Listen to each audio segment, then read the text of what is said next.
Okay, I'm doing a couple of presentations so I can use them to describe my viewpoint on things, so that my friends and associates can get more of a view of my philosophies and reasoning. But anyone can comment, of course.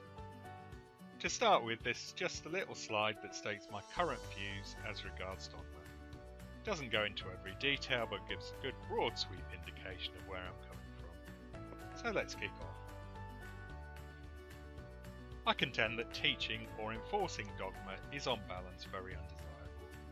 Dogma being a prescribed doctrine proclaimed as unquestionably true by a particular group, regardless of whether the group is religious or political. This isn't a structured argument against the things I don't like, it's just stating where I stand on things. Here are some things that come on either side of this view. Get straight to it then. So, secularism. Secularism, I think, is good. Separating state from religion and its rituals, dogmas and doctrines, avoids promotion or mandate of a particular religious view, and it means that the taxes of the non-believers of that sovereign state are not used to support a particular religion. So I'm happy with secularism. State religion.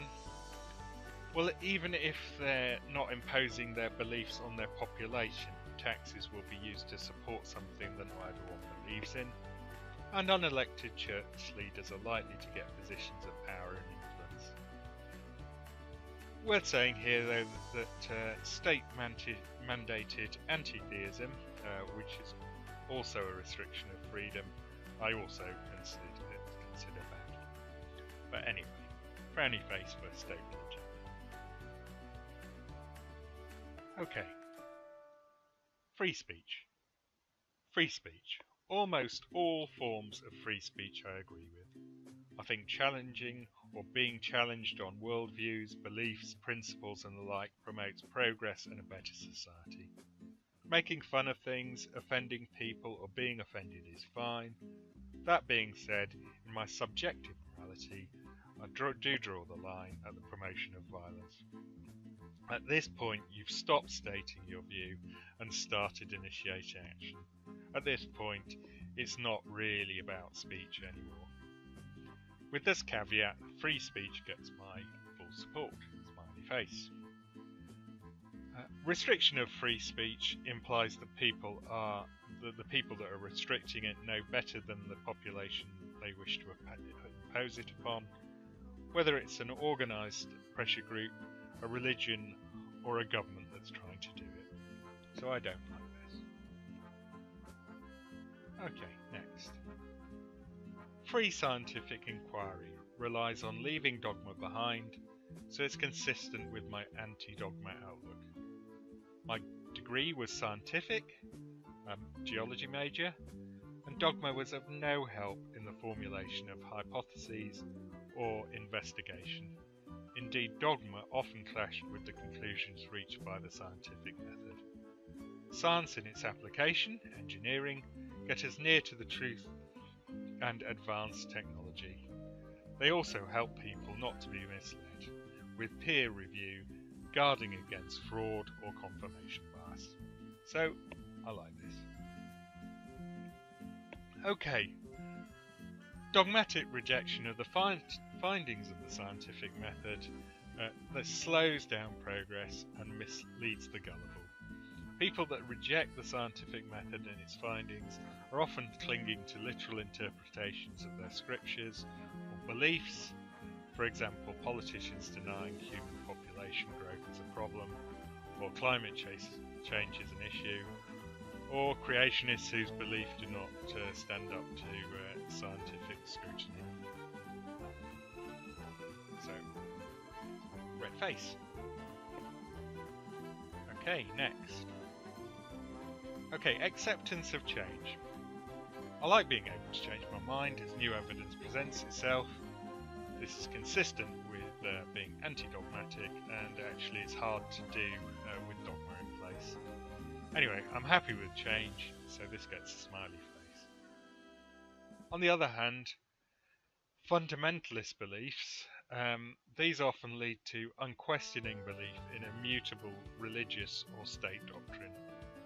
Change is rejected, new reasoning is rejected, and concepts such as martyrdom, mutilation, or genocide can be falsely justified from prescribed doctrine. This is not good.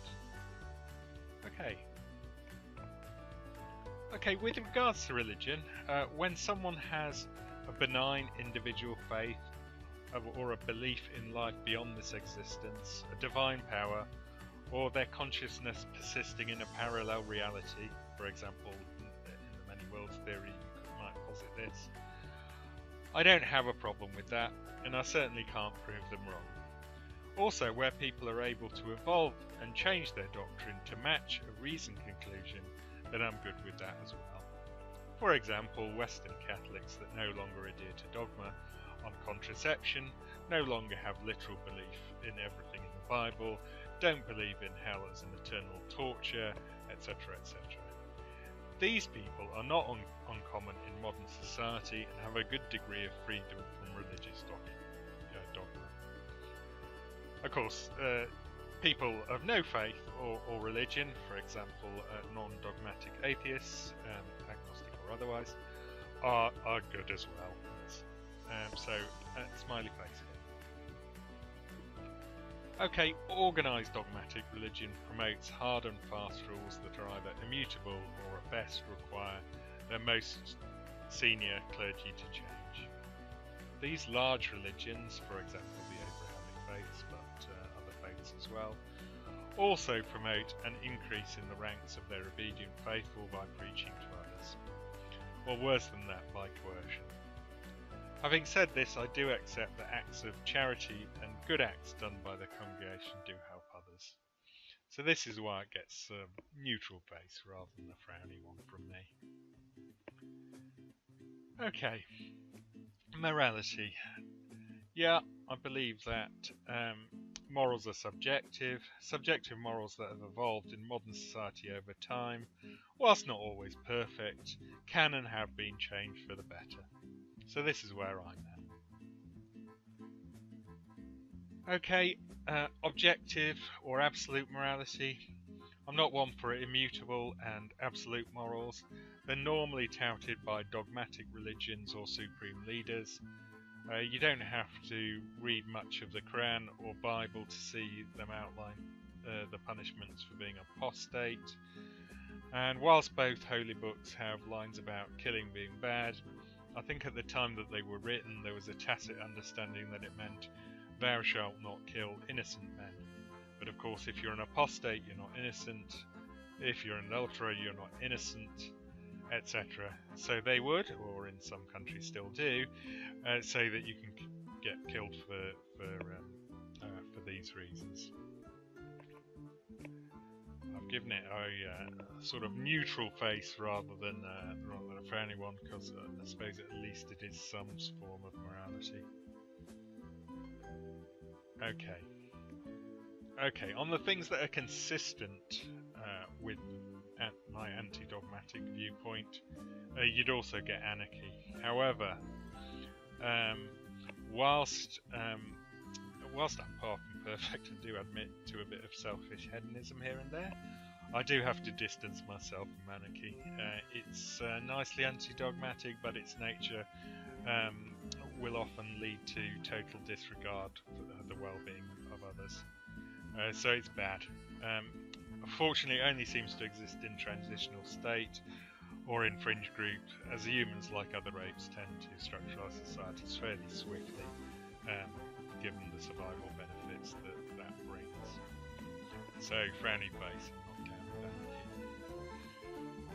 that. Okay, on the other side of the argument, you've got authoritarian and highly doctrinal governments. I won't spend much time here explaining why I think theocracies, communist states, fascist states and the like are bad.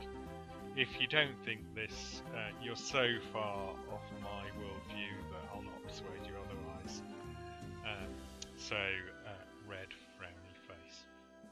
So, if we look at it, this is where I am.